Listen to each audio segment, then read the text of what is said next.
बागेश्वर धाम के पंडित धीरेन्द्र कृष्ण शास्त्री पहुंचे नाथद्वारा में चल रही भागवत कथा में। श्रीनाथ जी मंदिर पहुंच आरती झांकी किए दर्शन। बागेश्वर धाम सरकार पंडित धीरेन्द्र शास्त्री ने नाथद्वारा पहुंचकर श्रीनाथ जी की संध्या आरती झांकी के दर्शन किए। धीरेन्द्र शास्त्री कथावाचक इंद्रेश उपाध्याय व राधा कृष्ण महाराज के साथ गुरुवार शाम श्रीनाथ जी मंदिर पहुंचे और प्रभु श्रीनाथ जी की संध्या आरती के दर्शन किए, जिसके बाद मंदिर परंपरा के अनुसार महाप्रभु जी की बैठक में कृष्ण भंडार के अधिकारी सुधाकर शास्त्री, सहायक अधिकारी अनिल सनाड्य, तिलकायत सचिव लीलाधर पुरोहित ने ऊपरना रजाई ओढ़ाकर श्रीनाथ जी का प्रसाद भेंटकर समाधान किया। इस दौरान धीरेन्द्र शास्त्री ने कहा कि अल्पकाल में श्री जी के दर्शन पुनः कर बहुत आनंद आया और श्री जी से यही प्रार्थना है कि जल्द से जल्द भारत हिंदू राष्ट्र हो जाए। उन्होंने कहा कि 144 वर्षों बाद ये महाकुंभ हो रहा है और सभी हिंदू सनातनियों को वहां स्नान करने जाना चाहिए।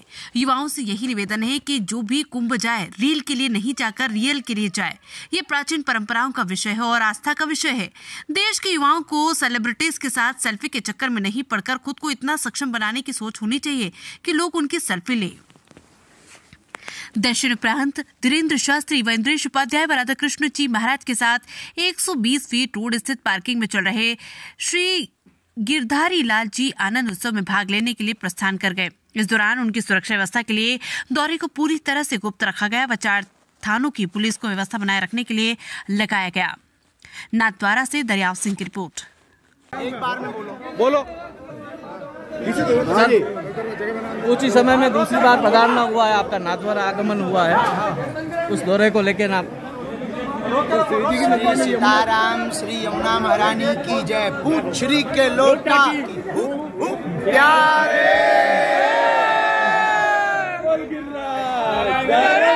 की जय।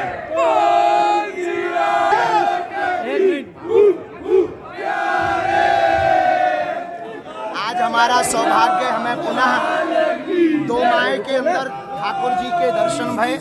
यहाँ पर हमारे बड़े ही प्रिय और श्री ठाकुर जी के गिरधर लाल जी के बड़े ही लाडले श्री गिरधर लाल जी को उत्सव चल रहा। आचार्य पूज्य श्री इंद्रेश उपाध्याय जी के सानिध्य में इनके गिरधर लाल जी को प्रकट उत्सव है। वो महोत्सव में बड़े ही अद्भुत पथमेड़ा गौशाला के प्रति अपनो जीवन समर्पित करने वाले ऐसे पूज्य श्री आचार्य राधा कृष्ण जी महाराज जी के साथ में हमको आज श्रीनाथ जी के दर्शन भय। ऐसो लगो कि मानो 3 विकट निकट आ गए होवे। अब ठाकुर जी की कृपा से हिंदू राष्ट्र बन ही जानो। कुंभ अद्भुत 144 वर्ष बाद आया हुआ महाकुंभ है और ये सनातन हिंदू आस्था का सबसे बड़ा पर्व है और देश और दुनिया के लिए, हमारी सनातन संस्कृति के लिए ये विशालतम आयोजन है। प्रत्येक भारतीय सनातनी परंपरा के प्रति आदर्श निष्ठा रखने वाले लोगों को वहाँ पहुँचना चाहिए। संतों के चरणों की रज मस्तक पर लगाकर त्रिवेणी संगम में आस्था की डुबकी लगानी चाहिए, क्योंकि अब ऐसा पर्व आप केवल 22वीं सदी में देख पाएंगे। इस सदी में तो संभव नहीं है भैया, पर रील के लिए ना जाकर के रियल के लिए जाना चाहिए। विश्व के युवाओं को सेल्फी लेने के चक्कर में ना घूमो। ऐसा कैरेक्टर, ऐसा चरित्र बनाओ कि लोग तुम्हारे पीछे सेल्फी लेने के लिए भागें।